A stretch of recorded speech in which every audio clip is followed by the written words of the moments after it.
الحمد لله نحمده ونستعينه ونؤمن به ونتوكل عليه ونعوذ بالله من شرور أنفسنا ومن سيئات أعمالنا من يهده الله فلا مضل له ومن يضلله فلا هادي له نشهد أن لا إله إلا الله وحده لا شريك له ونشهد أن سيدنا محمدا عبده ورسوله أرسله بالهدى ودين الحق ليظهره على الدين كله ولو كره المشركون اللهم صل وسلم على رسولك سيدنا محمد وعلى آل سيدنا ومولانا محمد كما صليت على سيدنا إبراهيم وعلى آل سيدنا إبراهيم وبارك على سيدنا محمد وعلى آل سيدنا محمد في العالمين إنك حميد مجيد. أعوذ بالله من الشيطان الرجيم. بسم الله الرحمن الرحيم. يا أيها الذين آمنوا من يرتد منكم عن دينه فسوف يأتي الله بقوم يحبهم ويحبونه أذلة على المؤمنين أعزة على الكافرين. صدق الله مولانا العلي العظيم وصدق وبلغ رسوله النبي الكريم ونحن على ذلك من الشاهدين الشاكرين والحمد لله رب العالمين. العلماء ورثة الأنبياء صدق رسول الله صلى الله عليه وسلم. يا من يرى ما في الضمير ويسمع أنت المعد لكل ما يتوقع. يا من يرجى في الشدائد كلها يا من إليه المشتكى والمفزع. يا من خزائن رزقه في قول كن أمن فإن الخير عندك أجمع. ما لي سوى فقري إليك وسيلة وبالافتقار إليك فقري أدفع. ما لي سوى قرعي لبابك حيلة فلئن رددت فأي باب نقرع. فمن الذي أدعو وأهتف باسمه إن كان فضلك عن فقيرك يمنع. عسى لجودك أن يقنط عسيا الفضل أجزل والمواهب أوسع.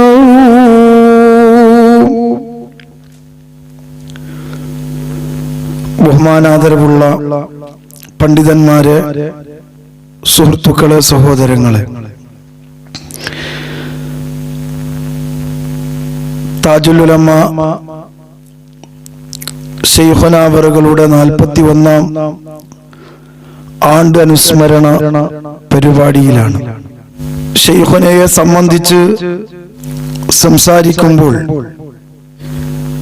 20-ാം നൂറ്റാണ്ടിൽ ഈ കേരളത്തിൽ അള്ളാഹുവിന്റെ പരിശുദ്ധമായ ദീനിന്റെ സംരക്ഷകരായി, അതിന്റെ കാവൽക്കാരായി പ്രത്യേകം അള്ളാഹു തെരഞ്ഞെടുത്ത ഒരു മഹാവ്യക്തിത്വമാണെന്ന്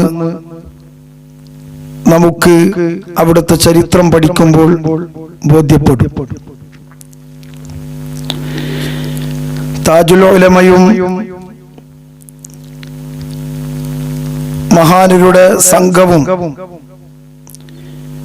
എന്ന വിഷയത്തിലാണ് ഞാൻ സംസാരിക്കുന്നത്.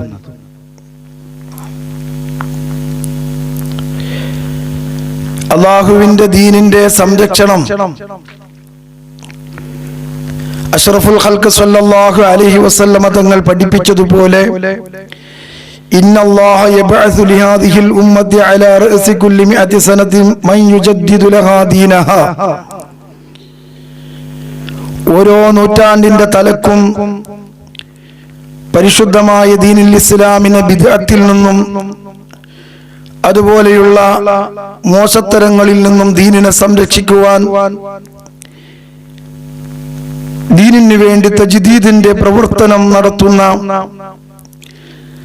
മഹാന്മാരായ വ്യക്തിത്വങ്ങളെ അല്ലാഹു തആല നിയോഗിക്കുമെന്ന് അഷ്റഫുൽ ഖൽഖ് സല്ലല്ലാഹു അലൈഹി വസല്ലമ തങ്ങൾ പഠിപ്പിച്ചിട്ടുണ്ട്. ഇതുപ്രകാരം മഹാന്മാർ ഈ ഹദീസ് വിശദീകരിച്ചുകൊണ്ട് പറഞ്ഞ പണ്ഡിതന്മാരെല്ലാം ഇത് വളരെ വാസ്തവമായി അഷ്റഫുൽ ഖൽഖ് സല്ലല്ലാഹു അലൈഹി വസല്ലമ തങ്ങളുടെ ഈ പ്രവചനം പുലർന്നതായി അവരുടെ ഗ്രന്ഥങ്ങളിൽ വ്യക്തമാക്കുന്നുണ്ട്. 20-ാം നൂറ്റാണ്ടിൽ കേരളത്തെ സംബന്ധിച്ചിടത്തോളം ഈ ദൗത്യത്തിന് അല്ലാഹു തആല തിരഞ്ഞെടുത്തത് മഹാനായ താജുൽ ഉലമാ ഖുദ്വത്തുൽ മുഹഖ്ഖീൻ ശൈഖുനാ അവറുകളാണ് എന്നത് നമ്മെ സംബന്ധിച്ചിടത്തോളം വളരെ സന്തോഷകരമായ ഒരു വസ്തുതയാണ്. വഹബികളായ അതല്ലെങ്കിൽ ഒന്നിരായ ശൈഖുനാ അവറുകളെ അവലംബിക്കുന്ന നമ്മെ സംബന്ധിച്ച് പരിശുദ്ധ ഇസ്ലാം അല്ലാഹു തആല അവന്റെ ഫദ്ലായി അവന്റെ വലിയ അനുഗ്രഹമായി നമുക്ക് കനിഞ്ഞതിനു ശേഷം നമ്മെ സംബന്ധിച്ചിടത്തോളം അതിപ്രധാനപ്പെട്ട ഏറ്റവും വലിയ നിഅമത്താണ് വന്യരായ ശൈഖുനാ അവറുകളുടെ കീഴിൽ മഹാനായ ശൈഖുനാ അവറുകളുടെ പിന്നിൽ അവിടുത്തെ ആശയങ്ങൾ ഉൾക്കൊണ്ട് ജീവിക്കാൻ അവിടുത്തെ മഹാന്മാരായ ശിഷ്യന്മാർ ആ ശിഷ്യന്മാരുടെ ഉപദേശങ്ങൾ അനുസരിച്ച് ജീവിക്കാൻ നമുക്ക് അല്ലാഹു തആല സൗഭാഗ്യം തന്നു എന്നത് ഇസ്ലാം കഴിഞ്ഞാൽ ഏറ്റവും വലിയ നിഅമത്തായി നാം പരിഗണിക്കുന്നതാണ്. ആനുകാലിക സംഭവ വികാസങ്ങൾ മനസ്സിലൂന്നുന്ന ഓരോ വ്യക്തിക്കും ഇത് തീർച്ചയായും ബോധ്യപ്പെടുമെന്നത് പരമമായ സത്യമാണ്. വന്യരായ ശൈഖുനാ അവറുകൾ കാർക്കശ്യമുള്ള അല്ലാഹുവിന്റെ ദീന് യഥാവിധം ആർക്കു മുന്നിലും പതറാതെ തുറന്നു പറയാൻ ആർജവമുള്ള ഒരു മഹാവ്യക്തിത്വമായിരുന്നു എന്ന് കേരളത്തിലെ എല്ലാ മതസംഘടനയിലെ ആളുകളും സമ്മതിക്കുന്ന ഒരു പരമമായ സത്യമാണ്. ദീൻ പറയുന്നതിൽ ശൈഖുനായുടെ മുന്നിൽ ചെറുപ്പ വലുപ്പ വ്യത്യാസമില്ല, മുതലാളികളോ പാവങ്ങളോ എന്ന വ്യത്യാസമില്ല, ആരാണ് എന്ന നോട്ടമില്ല. അതിശക്തമായി സത്യം സത്യമായി ആരുടെ മുന്നിലും തുറന്നു പറയാൻ തന്റെ ഇടമുള്ള മനുഷ്യരാണ് മഹാനായ ശൈഖുനാ അവറുകൾ. ഇത് ശൈഖുനയെ മനസ്സിലാക്കിയ എല്ലാവർക്കും ബോധ്യപ്പെടുന്നതാണ്. 1921 കേരളക്കരയിൽ ബിദ്അത്തിന്റെ കക്ഷികൾ സംഘടിതമായി രംഗത്ത് വന്നപ്പോൾ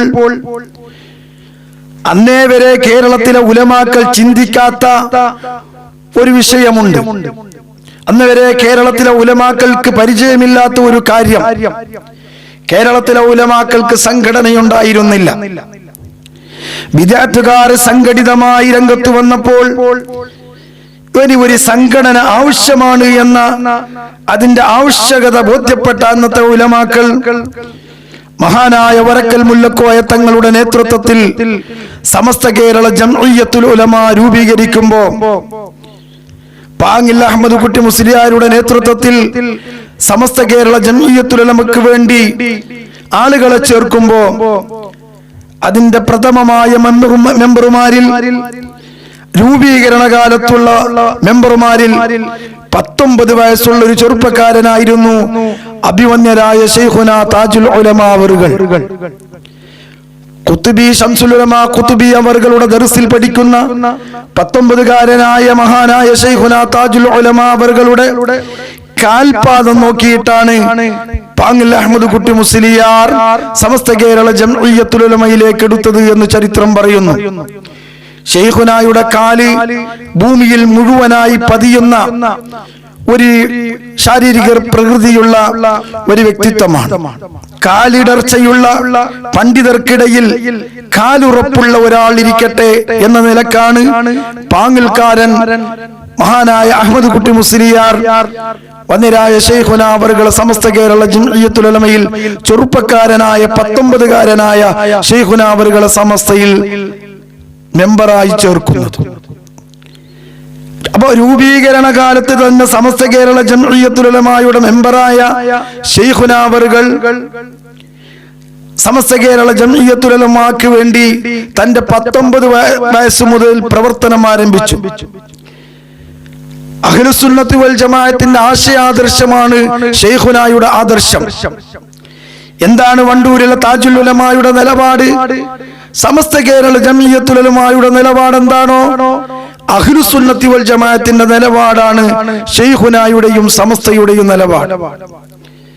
അപ്പൊ ശൈഖുനായുടെ ആ നിലപാട് സമസ്ത കേരള ജംഇയ്യത്തുൽ ഉലമയിലൂടെ 19ാമത്തെ വയസ്സ് മുതൽ ശൈഖുനാ അവറുകൾ പ്രചരിപ്പിക്കാൻ തുടങ്ങി. നീണ്ട കാലം ശൈഖുനാ അവറുകൾ സമസ്ത കേരള ജംഇയ്യത്തുൽ ഉലമയിൽ പ്രവർത്തിച്ചു.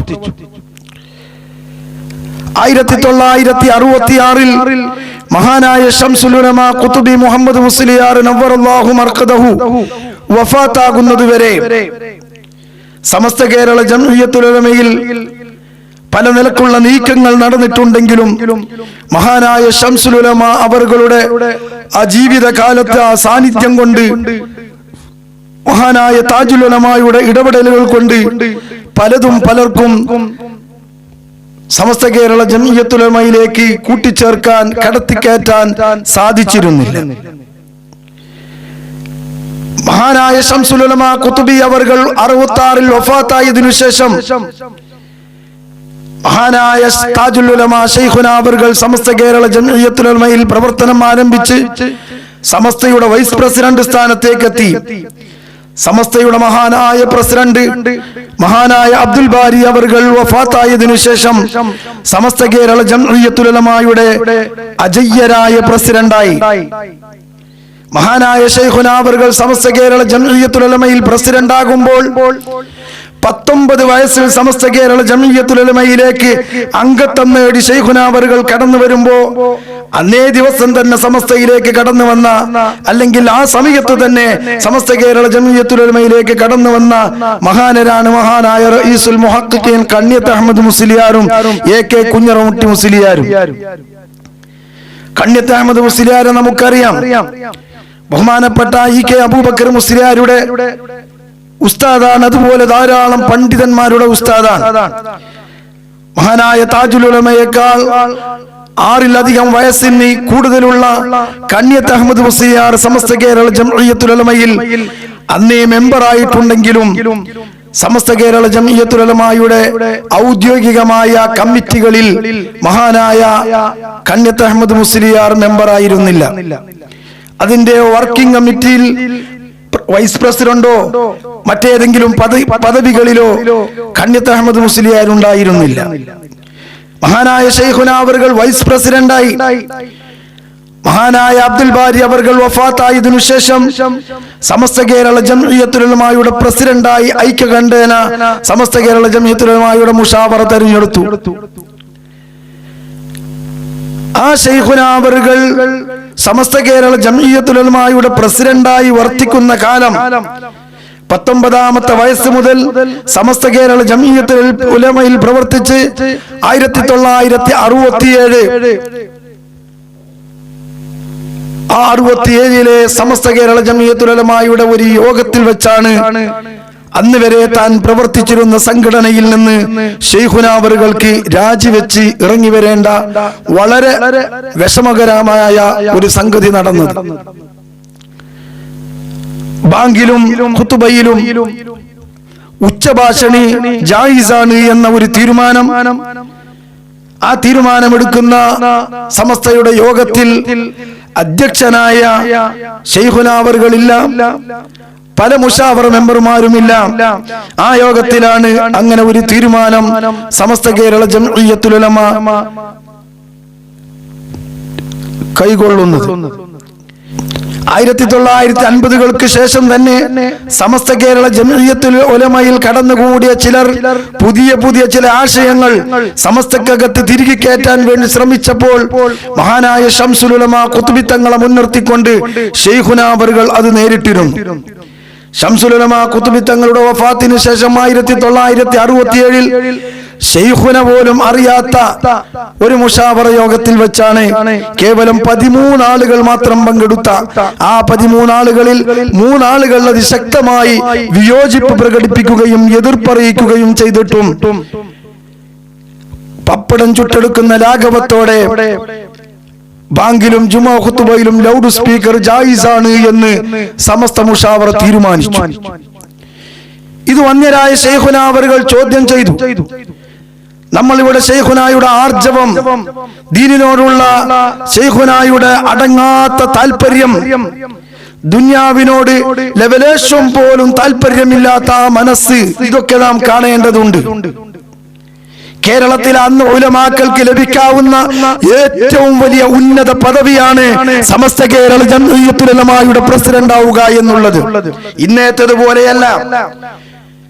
ഖുത്ബി തങ്ങൾ ഹയാത്തുള്ള കാലം, ഒരുപാട് പണ്ഡിത മഹത്തുക്കൾ ഹയാത്തിലുള്ള കാലം, ഇ.കെ. അബൂബക്കർ മുസ്ലിയാരുടെ ഉസ്താദായ കന്യത്ത് അഹമ്മദ് മുസ്ലിയാർ സമസ്തയുടെ വൈസ് പ്രസിഡന്റ് പോലുമല്ലാത്ത കാലം, ആ കാലത്താണ് സമസ്ത കേരള ജംഇയ്യത്തുൽ ഉലമയുടെ പ്രസിഡന്റായി വണ്ടൂർ ശൈഖുന അവറുകൾ ആ ഉന്നതമായ പദവിയിലേക്ക് എത്തുന്നത്.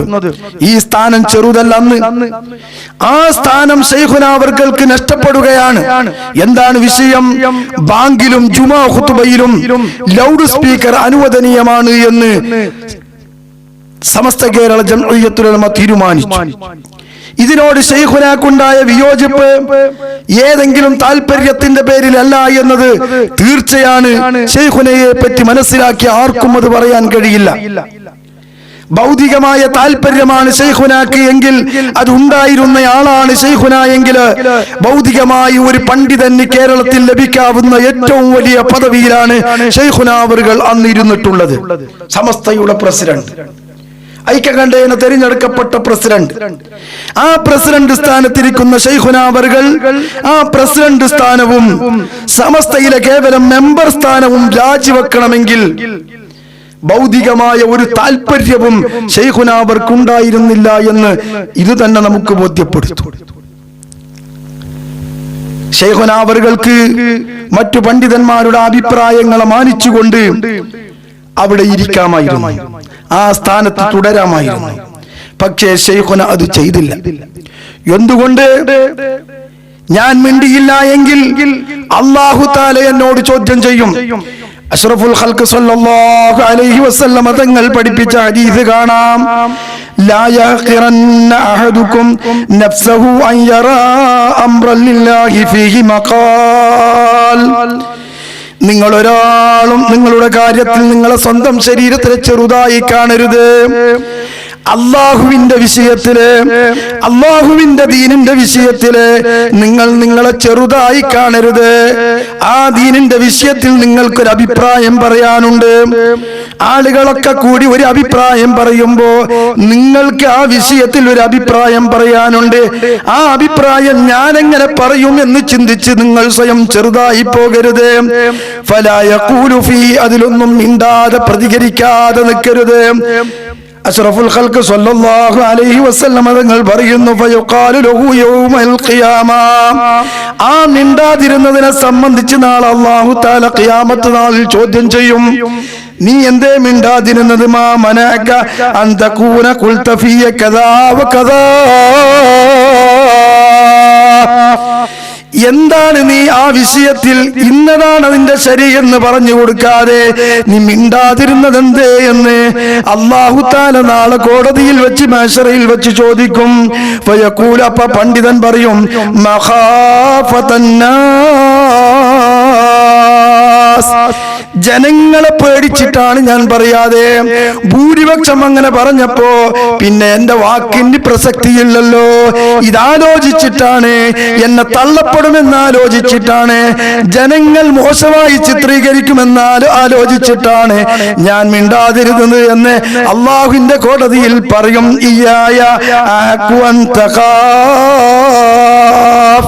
അല്ലാഹു തആല പണ്ഡിതനോട് പറയും, നീ ആ ചെയ്തത് ശരിയല്ലല്ലോ, അങ്ങനെയല്ലല്ലോ ചെയ്യേണ്ടത്.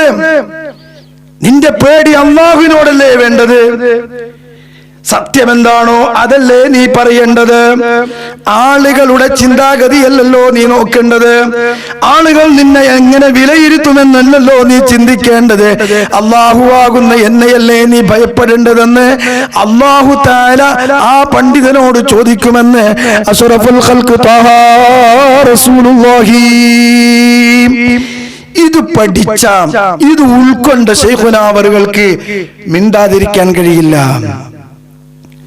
ബാങ്കിലും ജുമാ ഖുത്ബയിലും ലൗഡ് സ്പീക്കർ ഉപയോഗിക്കൽ അതിന്റെ സിഹത്തിനെ ബാധിക്കും, തകരാറിലാക്കുമെന്നത് ശൈഖുനാ അവറുകൾ ശാഫിഈ ഫിഖിൽ നിന്ന് മനസ്സിലാക്കിയ മഹാപണ്ഡിതരാണ്. താജുൽ ഉലമയുടെ അതേ നിലപാടും അതേ കാഴ്ചപ്പാടുമാണ് തന്റെ ഗുരുവായ ശംസുൽ ഉലമായി വദ്ദീൻ മുഹമ്മദ് അഹ്മദ് ഖുതുബി ഖദ്ദസല്ലാഹു സിർറഹുൽ അസീസ് മഹാനവറുകൾക്ക്, സമസ്തയുടെ പ്രസിഡന്റായ അബ്ദുൽ ബാരി അവറുകൾക്ക്, കഴിഞ്ഞു പോയ ആ കാലഘട്ടത്തിലുള്ള മിക്ക പണ്ഡിതന്മാർ, ബഹുഭൂരിപക്ഷ പണ്ഡിതന്മാരും ഈ യന്ത്രം ബാങ്കിനും ജുമാ ഖുത്ബയിലും ഉപയോഗിക്കുന്നത് ശരിയല്ല എന്ന കാഴ്ചപ്പാടുള്ളവരായിരുന്നു. ആ കാഴ്ചപ്പാട് തന്നെയാണ് ശൈഖുനാ അവറുകൾക്കുണ്ടായിരുന്നത്. സമസ്ത കേരള ജംഇയ്യത്തുൽ ഉലമ എന്ന താൻ വളർത്തിയ, താൻ അതിനു വേണ്ടി എല്ലാ ത്യാഗങ്ങളും സഹിച്ച് വളർത്തിയ ആ സംഘടനയ്ക്ക് ഈ അപജയം സംഭവിച്ചപ്പോൾ ശൈഖുനാ അവറുകൾ അത് ക്ഷമിച്ച് പൊരുത്തപ്പെട്ട് ആ സംഘടനയിൽ കഴിയുമായിരുന്നുവെങ്കിൽ പ്രസിഡന്റ് എന്ന സ്ഥാനം ശൈഖുനാ അവറുകൾക്ക് നഷ്ടപ്പെടില്ലായിരുന്നു. നമ്മൾ ഇത് ആലോചിക്കണം. ചില ആളുകൾ, വിവരമില്ലാത്ത ചില ആളുകൾ തെറ്റിദ്ധരിക്കുകയും ചെയ്തു പോയിട്ടുണ്ട്. ശൈഖുനാ അവറുകൾ സമസ്തയിൽ നിന്ന് രാജിവെക്കാൻ കാരണം ലൗഡ് സ്പീക്കർ അല്ല, മറ്റു ചില വിഷയങ്ങളാണ് എന്ന് അവർ തെറ്റിദ്ധരിപ്പിക്കുന്നു. യഥാർത്ഥത്തിൽ ലൗഡ് സ്പീക്കർ വിഷയം തന്നെയാണ് ശൈഖുനാ അവറുകൾക്ക് സമസ്തയിൽ നിന്ന് രാജിവെച്ച് വരുന്ന ഒരു അവസ്ഥയുണ്ടാക്കിയത്. ശൈഖുനാ അവറുകളുടെ ശിഷ്യന്മാരിൽ നിന്ന്, എന്റെ അഭിവന്യരായ ശൈഖുനാ മരുദ അലവി മുസ്ലിയാരിൽ നിന്ന് പലപ്പോഴായി നേരിട്ട് ഞാൻ കേട്ടിട്ടുണ്ട്, സമസ്ത കേരള ജംഇയ്യത്തുൽ ഉലമ ഇത് ലൗഡ് സ്പീക്കർ ജായിസാണ് എന്ന് പാസാക്കിയ വിവരം പത്രത്തിലൂടെ ശൈഖുനാ അവറുകൾ അറിഞ്ഞപ്പോൾ സമസ്തയിൽ നിന്ന് രാജിവെക്കാൻ വേണ്ടി ശൈഖുനാ അവറുകൾ തയ്യാറാകുമ്പോ തന്റെ ശിഷ്യന്മാർ അതിനെ തടഞ്ഞു. രാജിവെക്കരുത് എന്ന് പറഞ്ഞു. ശൈഖുനാ അവറുകൾ ആ ശിഷ്യന്മാരെ മുഴുവനും ഒരുമിച്ച് കൂട്ടിയിട്ട് ക്ലാസ് റൂമിൽ അല്ലെങ്കിൽ പള്ളിയിലെ ഓരത്തെ ഒരു സംവാദം പോലെ സംഘടിപ്പിച്ചു എന്ന് എന്റെ അഭിമന്യരായ ശൈഖുനാ അവറുകൾ പറഞ്ഞിട്ടുണ്ട്. ലൗഡ് സ്പീക്കർ പറ്റില്ല, ബാങ്കിലും ജുമാ ഖുത്ബയിലും ലൗഡ് സ്പീക്കർ പറ്റില്ല എന്ന് ശൈഖുനയും അത് പറ്റുമെന്ന് ശിഷ്യന്മാരും വാദിച്ചു. ശൈഖുന അവരുടെ വാദങ്ങളെ മുഴുവനും തകർത്തു. എന്നിട്ട് ശൈഖുനാ അവറുകൾ ചോദിച്ചു, ഇനി നിങ്ങൾ പറ, ഞാൻ ആ സംഘടനയിൽ നിൽക്കണോ? ഞാൻ മനസ്സിലാക്കിയ ഈ സത്യം സത്യമായിരിക്കെ ഇനി ആ സംഘടനയിൽ ഞാൻ നിലയുറപ്പിക്കണോ? പ്രസിഡന്റ് സ്ഥാനത്ത് തുടരണോ? ഇനി ആ സംഘടനയിൽ മെമ്പറായി ഞാൻ തുടരണോ? നിങ്ങൾ പറ എന്ന് തന്റെ ശിഷ്യന്മാരോട് പറഞ്ഞു എന്ന് അവിടുത്തെ അരുമ ശിഷ്യനായ അലവി മുസ്ലിയാർ എന്റെ അഭിവന്യരായ ശൈഖുനാ അവറുകൾ പലപ്പോഴായി ക്ലാസ്സിൽ പറഞ്ഞിട്ടുണ്ട്. അവരൊന്നും കള്ളത്തരം പറയുന്നവരല്ല. അവരെ പറ്റി മനസ്സിലാക്കിയാൽ മഹത്തുക്കളായ അഭിമന്യരായ എന്റെ ശൈഖുനാ മരുദ അലവി മുസ്ലിയാർ ദുആക്ക് ഇജാബത്തുള്ള വലിയ മഹാനരാണ് എന്നത് പലർക്കും അനുഭവമാണ്. എന്നെ സംബന്ധിച്ചിടത്തോളം എനിക്കും നല്ലൊരു അനുഭവമുള്ള ഒരു മഹാ വ്യക്തിത്വമാണ് ഞങ്ങളുടെ അഭിമന്യരായ ശൈഖുനാ അവറുകൾ. അപ്പൊ അതുപോലെയുള്ള ശിഷ്യന്മാരെ വിളിച്ചിട്ട് ക്ലാസ്സിലിരുത്തിയിട്ട് ശൈഖുനാ അവർകൾ ലൗഡ് സ്പീക്കർ പറ്റില്ലെന്നും മിടുക്കരായ ആ ശിഷ്യന്മാര് പറ്റുമെന്ന് സമർത്ഥിക്കാൻ നോക്കിയിട്ട് ശൈഖുനായുടെ മുന്നിൽ ഉത്തരം മുട്ടി. ശൈഖുന പറയുന്നതാണ് ശരി എന്നവർക്ക് ബോധ്യപ്പെട്ടു. എന്തിനാണിത് ശൈഖുന ചെയ്തത്? താൻ പഠിച്ചിട്ടുള്ള മനസ്സിലാക്കിയിട്ടുള്ള കാര്യത്തിൽ എന്തെങ്കിലും മിസ്റ്റേക്കുകളുണ്ടോ, സമസ്തയുടെ തീരുമാനം ശരിയാകാൻ എന്തെങ്കിലും സാധ്യതയുണ്ടോ എന്ന് ശൈഖുനാ അവർകൾ അറിയുകയാണ്, അന്വേഷിക്കുകയാണ്. ആ വിധം അന്വേഷിച്ച് തൻ്റെത് ശരിയാണ് എന്ന് ഉറച്ചതിനു ശേഷമാണ്, നേരത്തെ ശൈഖുനാ അവർകൾക്ക് ഉറപ്പുണ്ട്, അള്ളാഹുവിന്റെ പ്രത്യേകമായ തൗഫീക്ക് ലഭിച്ചവരാണല്ലോ അവർ, എങ്കിലും തന്റെ ശിഷ്യന്മാരുടെ ഭാഗത്തു നിന്നുള്ള അറിവുകൾ ശേഖരിക്കാൻ വേണ്ടി, അവർക്കതിലുള്ള വിവരങ്ങൾ ശേഖരിക്കാൻ വേണ്ടി ശൈഖുനാ അവർകൾ പരിശ്രമിച്ചു. ശൈഖുനായുടെ വ്യക്തിത്വം, ശൈഖുനായുടെ ലാളിത്യം, ശിഷ്യന്മാരോടുള്ള ആ സ്നേഹം, ഇതൊക്കെ അറിയുന്ന ആളുകൾക്ക് ഇതൊക്കെ ബോധ്യപ്പെടും. ശൈഖുന ആരാണ്, ശിഷ്യന്മാരോട് എങ്ങനെയായിരുന്നു എന്നൊക്കെ. എന്റെ ഒരു വലിയ സുഹൃത്ത് എന്ന് പറഞ്ഞാൽ എന്നെക്കാൾ ഒരുപാട് വയസ്സ് കൂടുതലുള്ളവരാണ്. അദ്ദേഹം വന്യരായ ശൈഖുനാ അവറുകളെ സംബന്ധിച്ച് ഒരിക്കൽ പറഞ്ഞപ്പോൾ എന്നോട് പറഞ്ഞത്, മഹാനായ കന്യത്ത് അഹമ്മദ് മുസ്ലിയാരും വണ്ടൂരിലെ ശൈഖുനാ അവറുകളും കോഴിക്കോടിനടുത്ത ഒരു സ്ഥലത്ത് ഒരിക്കൽ ഒരുമിച്ച് കൂടിയപ്പോ എന്നോട് ഈ വിഷയം പറഞ്ഞ ആ സുഹൃത്തും അവിടെ ഉണ്ടായിരുന്നു. അപ്പോ കന്യത്ത് അവറുകളും ശൈഖുനാ അവറുകളും പരസ്പരം ഒരു ഹദീസിന്റെ വിഷയത്തിൽ സംസാരിച്ച് കന്യത്തൊന്ന് പറഞ്ഞു, ശൈഖുന മറ്റൊന്നും പറഞ്ഞു. പിന്നെ കന്യത്ത് അഹമ്മദ് മുസ്ലിയാർ ഒരു പ്രത്യേക സ്വഭാവം ഉള്ളയാളാണ്, പലർക്കും അറിയാം. ആ സ്വഭാവം ഉള്ളത് കൊണ്ട് തന്നെ ശൈഖുന കൂടുതലൊന്നും തർക്കിക്കാൻ നിന്നില്ല. പിന്നെപ്പോ അങ്ങനെയാണെങ്കിൽ അങ്ങനെ എന്ന നിലക്ക് ശൈഖുനാ അവറുകൾ സമ്മതിച്ചിങ്ങനെ വരുമ്പോ എന്റെ ഈ സുഹൃത്ത് പറയാണ് ശൈഖുനായുടെ ഒരു സ്വഭാവം.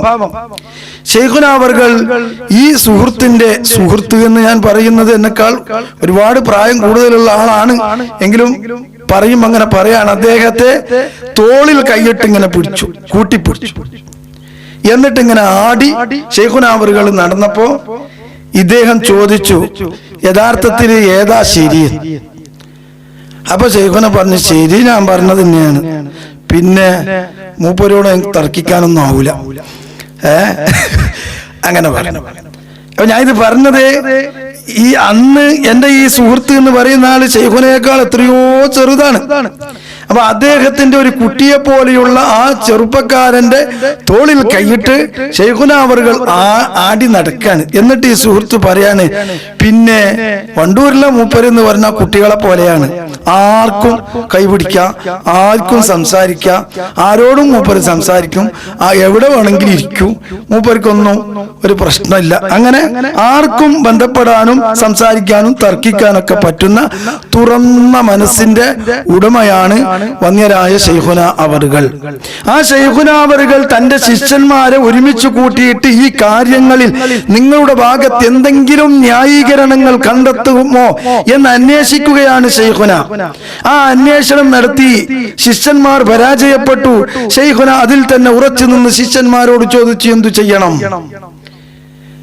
അവസാനം പ്രസിഡന്റ് സ്ഥാനം രാജിവെക്കാം, മെമ്പർ സ്ഥാനം രാജിവെക്കരുത് എന്ന് ശിഷ്യന്മാർ പറഞ്ഞു നോക്കി. പക്ഷേ ശൈഖുന സമ്മതിച്ചില്ല.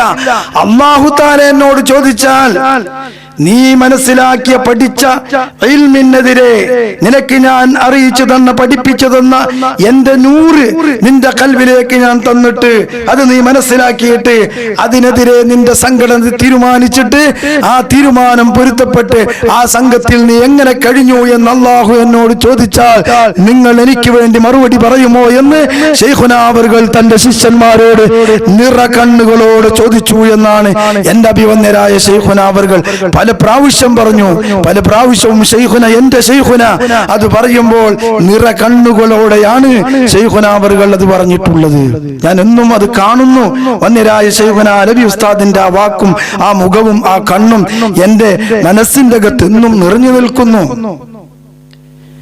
ആ ശൈഖുന അവർകൾ വേറെ ഒരു കാര്യത്തിനുമല്ല, രാഷ്ട്രീയ പാർട്ടികളുടെ ഇടപെടലുകളുടെ പേരിലല്ല, മറ്റൊരു കാര്യത്തിനും സമസ്ത കേരള ജംഇയ്യത്തുൽ ഉലമയിൽ ശൈഖുന അവർകൾ മറ്റൊരു കാര്യത്തിന്റെ പേരിലും ശൈഖുന സമസ്തയിൽ നിന്ന് വിട്ടതല്ല എന്നത് നമ്മൾ ശൈഖുനായിൽ നിന്ന്, ശൈഖുനായുടെ ലേഖനങ്ങളിൽ നിന്ന്, ശൈഖുനായുടെ പ്രതികരണങ്ങളിൽ നിന്ന് നമ്മൾ മനസ്സിലാക്കുന്നു.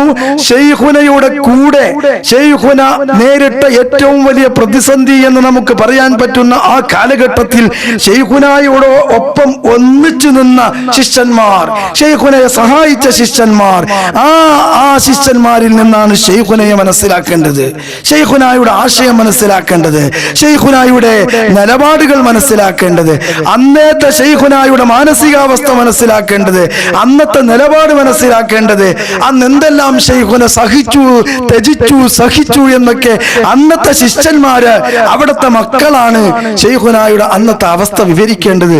അവർ വിവരിച്ചതാണ് ഞാൻ പറയുന്നത്. ശൈഖുന അവറുകൾ വളരെ പ്രയാസപ്പെട്ടു. എന്തിന്? അള്ളാഹുവിന്റെ ദീന് നിലനിൽക്കണമെന്ന ചിന്ത. പൊരുത്തപ്പെടാമായിരുന്നു.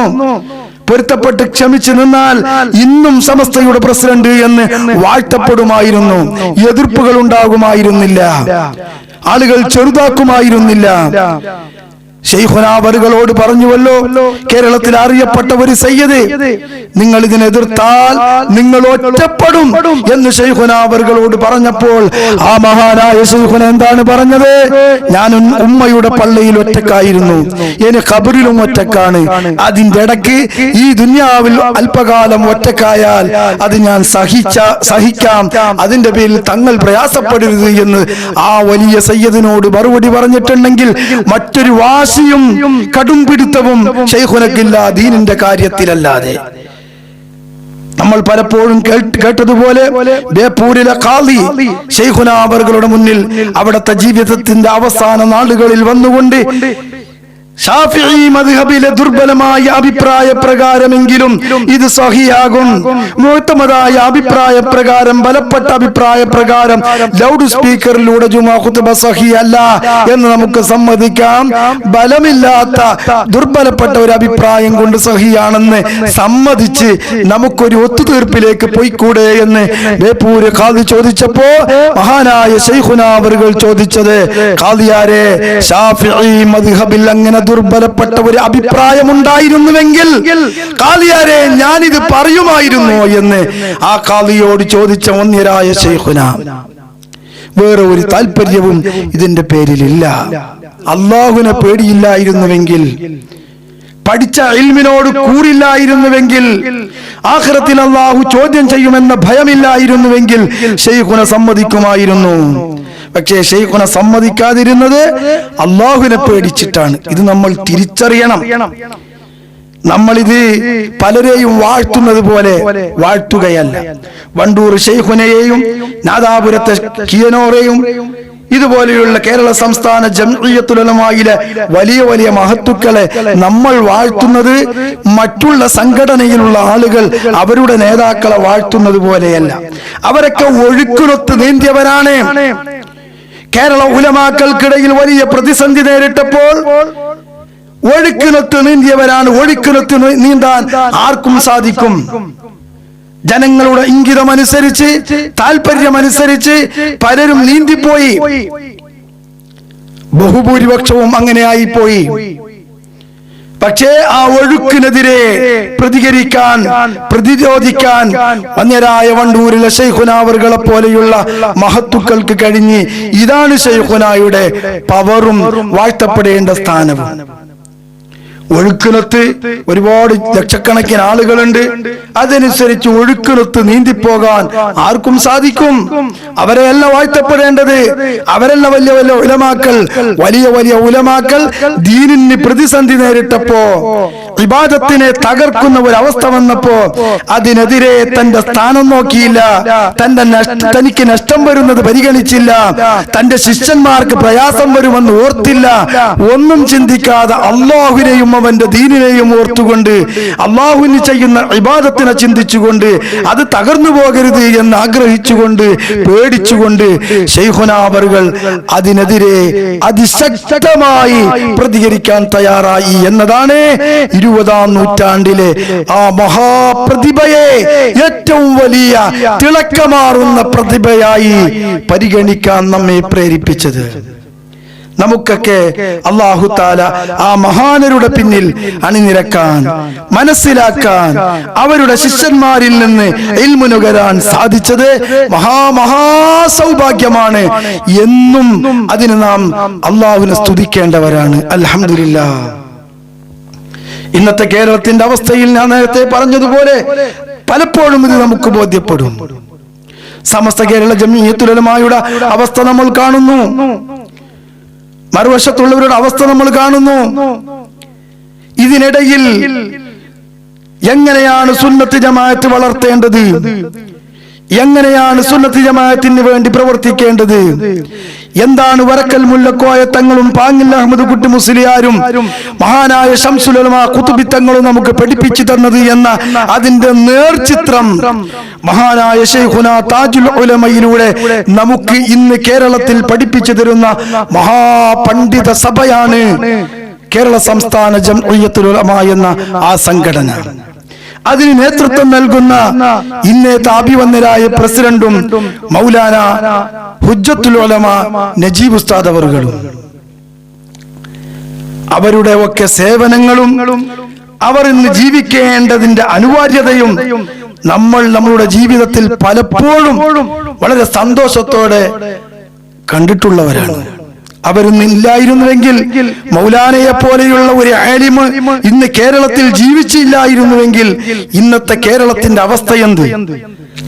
ആവശ്യമായ ഘട്ടങ്ങളിൽ, ഇടപെടേണ്ട ഘട്ടങ്ങളിൽ, പറയേണ്ട കാര്യങ്ങൾ പറയേണ്ട അളവിൽ കൃത്യമായി തന്നെ സംസാരിക്കുന്ന, ഇടപെടുന്ന കേരള സംസ്ഥാന ജംഇയ്യത്തുൽ ഉലമായുടെ നേതാക്കൾ അല്ലാഹു തആല നമുക്ക് ഈ ഉമ്മത്തിന് നൽകിയ ഏറ്റവും വലിയ അനുഗ്രഹമാണ്. ശൈഖുനായുടെ അതേ നിലപാട്, ശൈഖുനായുടെ അതേ കാഴ്ചപ്പാട്, ശൈഖുനായുടെ അതേ സ്വഭാവം, അതൊക്കെ ഉൾക്കൊണ്ട് ആരെയും പേടിക്കാതെ ഹക്ക് പറയുന്നതിൽ, ദീന് പറയുന്നതിൽ ഒന്നിനെയും ഭയപ്പെടാതെ ശൈഖുനായുടെ പ്രകൃതി തന്നെ ഒപ്പിയെടുത്ത് ആ ശിഷ്യന്മാർ ആ സംഘടനയെ നയിച്ചുകൊണ്ടിരിക്കുകയാണ്. ആ സംഘം ഇവിടെ നിലനിൽക്കണം, ഖിയാമത്ത് നാൾ വരെ ഇവിടെ നിലനിൽക്കണം. അത് നിലനിന്നില്ല എങ്കിൽ നമ്മളുടെ ഇബാദത്തുകൾ അലങ്കോലപ്പെട്ടു പോകും. നിങ്ങൾ ആലോചിക്കണം, ലൗഡ് സ്പീക്കർ ജുമാ ഖുതുബയിലെ അതുപോലെയുള്ള ഇബാദത്തുകളില് കൂടി കൂടി കൂടി വന്ന് ഇത് അനുവദനീയമാണെന്ന് പറഞ്ഞവർ വരെ ഇതിനെ എതിർക്കുന്ന അവസ്ഥയിലേക്ക് കാര്യങ്ങൾ എത്തി. നേതാക്കളുടെ പ്രസ്താവനകളും ആഹ്വാനങ്ങളും അംഗീകരിക്കാൻ അനുയായികളില്ല. വളരെ ബഹളം സൃഷ്ടിക്കുകയാണ് പള്ളികളിൽ ഇത് ഉപയോഗിച്ചിട്ട്. ഞാൻ മുമ്പൊരിക്കൽ പറഞ്ഞതുപോലെ മരണ വീടുകളിലും മൗലീദിന്റെ സദസ്സുകളിലും റാത്തീബിന്റെ സദസ്സിലും ഖുതുബിയത്തിന്റെ സദസ്സിലും എന്തിനധികം മരണപ്പെട്ടുപോയ ആളുകൾക്ക് തൽഖീൻ, ഖബറിൽ കിടക്കുന്ന ആളുകൾക്ക് തൽഖീൻ വരെ ലൗഡ് സ്പീക്കർ ഉപയോഗിച്ച് നിർവഹിച്ചു കൊടുക്കുന്ന ഒരു അവസ്ഥ കേരളത്തിൽ നമ്മൾ കണ്ടു.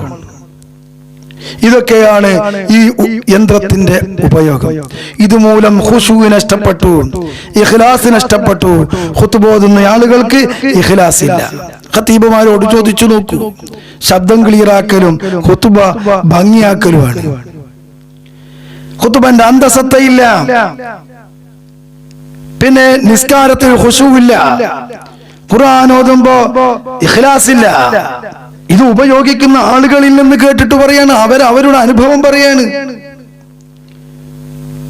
കേരളത്തിൽ വാദപ്രതിവാദ വേദികളിലൊക്കെ അറിയപ്പെട്ടിരുന്ന എൻ്റെ ഒരു സുഹൃത്ത് ഏതാനും വർഷങ്ങൾക്ക് മുമ്പ് മരണപ്പെട്ട അദ്ദേഹം എന്നോട് പറഞ്ഞത്, ജുമാ ഖുതുബയില് ഇതിന്റെ ഉപയോഗത്തിന്റെ മസാല ഞാൻ പറയുന്നില്ല, ഇതുമൂലം ഇഖ്ലാസ് നഷ്ടപ്പെട്ടിട്ടുണ്ട് എന്നത് തീർച്ചയാണ് എന്ന് അദ്ദേഹം പറഞ്ഞു. സമസ്തയുടെ ഒരു പ്രവർത്തകനാണ് അദ്ദേഹം, 2 വർഷം മുമ്പ് മരിച്ചു പോയ ഒരാൾ. അപ്പൊ അദ്ദേഹം പറഞ്ഞത് ഇഖ്ലാസും ഖുശൂഉം നഷ്ടപ്പെടുന്നു എന്നത് സമ്മതിക്കാം, ശരിയാണ്, അതെന്റെ അനുഭവം തന്നെയാണ്. പക്ഷെ മസാല ഞാൻ അങ്ങനെ പറയുന്നില്ല. അപ്പൊ മസാല അങ്ങനെ പറയുന്നില്ലെങ്കിലും ഇതുമൂലം ഇഖ്ലാസ് ഇല്ല, ഖുശൂ ഇല്ല, ഇത് സമ്മതിക്കും ചെയ്യാണ്. ഇതിനെയാണ് ഉലമാക്കൾ പറയുന്നത് ഇബാദത്തിന്റെ ഹയാത്ത് നഷ്ടപ്പെടും, അതിന്റെ അന്തസത്ത നഷ്ടപ്പെടും, വെറും ജാടക കാട്ടിക്കൂട്ടലുകളായി മാറും. ഇതുകൊണ്ട് ഇത് പരമാവധി ഖതീബുമാർ, ഉസ്താദുമാർ, പ്രത്യേകിച്ച് നിക്കാഹിന്റെ ഒക്കെ സീഗ ഇജാബും ഖബൂലൊക്കെ പറയുന്ന സ്ഥലങ്ങളില് സമയങ്ങളില് ഉസ്താദുമാർ ഇത് നിസ്സാരമായി കാണരുത്. എല്ലാരും വെക്കുന്നില്ലേ, എല്ലാരും ഉപയോഗിക്കുന്നില്ലേ? ഇതൊന്നും പണ്ഡിതന്മാർ ചോദിക്കേണ്ട ചോദ്യങ്ങളല്ല, വിവരദോഷികളുടെ ചോദ്യമാണ്. എല്ലാരും ചെയ്യുന്നില്ലേ എന്നുള്ളത് വിവരദോഷികളുടെ ചോദ്യമാണ്. ആ ഉസ്താദ് ചെയ്യുന്നില്ലേ, ആ മഹാൻ ചെയ്യുന്നില്ലേ, ഈ മഹാൻ ചെയ്യുന്നില്ലേ, ആ തങ്ങൾ ചെയ്യുന്നില്ലേ, ഈ തങ്ങൾ ചെയ്യുന്നില്ലേ എന്നുള്ളതൊക്കെ വിവരദോഷികളുടെ, ഉലമാക്കളുടെ, ആലിമീങ്ങളുടെ ഭാഗത്തു നിന്ന് വരേണ്ട ചോദ്യമല്ല.